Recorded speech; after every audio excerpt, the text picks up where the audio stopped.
Stiamo assistendo a una spettacolare super sui Colli Ugani. Guardate che imponenza hanno le nubi, quel bianco che vedete è tutta grandine, pazzesco, veramente ha una cosa da pianure americane. Cioè, in Italia è difficile vedere fenomeni così che ultimamente si ripetono sempre più spesso. Sono le 20:52 di mercoledì 26 luglio. A commentare queste immagini spettacolari girate da lui stesso nelle campagne di Ospedaletto Ugano in direzione est e Monselice è Luca Tecchiato, agente di commercio con una passione per il meteo. Una supercella che ormai non è più l'eccezione sul Veneto e che nella serata di ieri ha portato grandine tra Teolo, Abano, Pozzonova e Monselice, dove è stato sospeso un concerto programmato nella Cava delle More. Veramente eccezionale. Qui siamo in direzione di est,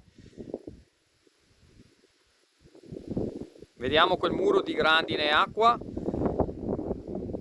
spettacolare. Con la grandinata di ieri salgono a 5 quelle piombate nel Padovano in 7 giorni. Una settimana fa la zona più colpita è stata l'Alta Padovana, dove dopo la grandinata di mercoledì 19 il vento ha aggiunto danni ai danni con la bufera del primo pomeriggio di sabato 22.